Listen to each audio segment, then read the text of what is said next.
YSR Congress party ప్రతిపక్ష హోదా కోసం పోరాడుతున్న సంగతి తెలిసిందే.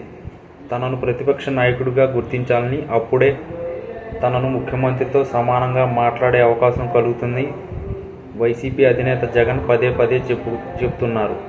ఈ అంశంపై జగన్ ఇప్పటికే హైకోర్టును ఆశ్రయించారు. తనను అపోజిషన్ లీడర్గా గుర్తించేలా స్పీకర్ను ఆదేశించాలని అభ్యర్థించారు. హైకోర్టు నిర్ణయం ఇంతవరకు వెలువడలేదు. అయితే ఇంతలో ప్రతిపక్ష హోదా ఇవ్వట్లేదని జగన్ సహా వైసీపీ నేతలు పదే పదే స్పీకర్పై విమర్శలు గుప్పిస్తున్నారు.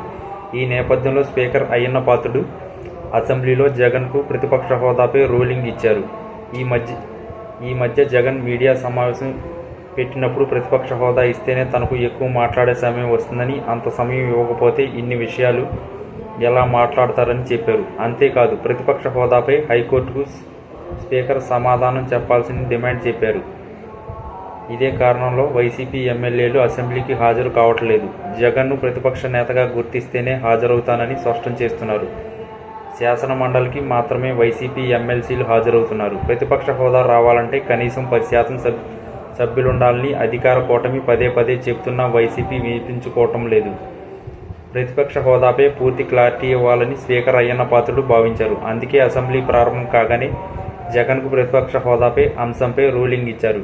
తనను ప్రతిపక్ష నేతగానే గుర్తించాలంటూ వైసీపీ అధినేత జగన్మోహన్ రెడ్డి గత ఏడాది జూన్ 24న లేఖ రాశారని, అదంతా బెదిరింపులు, అభియోగాలమని గుర్తించిందని జరిగిందని చెప్పారు. జగన్ను తమ శాసనసభ పక్ష నేతగా ఎంపిక చేసుకున్నట్లు జూన్ 20న స్పీకర్కు తెలియజేస్తున్నారు. కానీ జగన్మోహన్ రెడ్డి మాత్రం తనను ప్రతిపక్ష నేతగా గుర్తించాలంటూ జూన్ 24నే లేఖ రాశారన్నారు.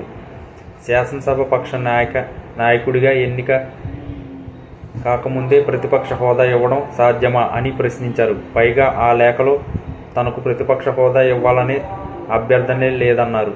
జగన్మోహన్ రెడ్డి హైకోర్టులో దాఖలు చేసిన పిటిషన్ విచారణోపయోగమనే కాదా ఇంకా క్లారిటీ రాలేదు. స్పీకర్ అయ్యన్న పాత్రుడు అది ఇంకా నిర్ధారించే దశలోనే ఉందన్నారు. స్పీకర్ను శాసన వ్యవహారాల మంత్రిని ప్రతివాదులుగా చేయాలని జగన్ కోరారు.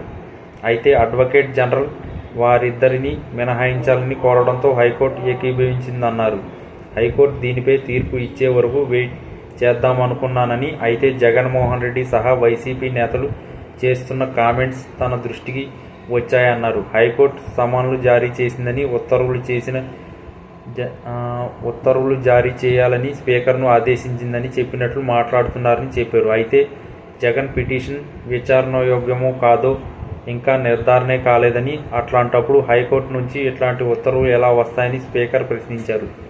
10% బలం లేకున్నా గతంలో జనార్దన్ రెడ్డికి, ఉపేంద్రకు ప్రతిపక్ష హోదా ఇచ్చినట్లు వైసీపీ పదే పదే చెబుతుంది.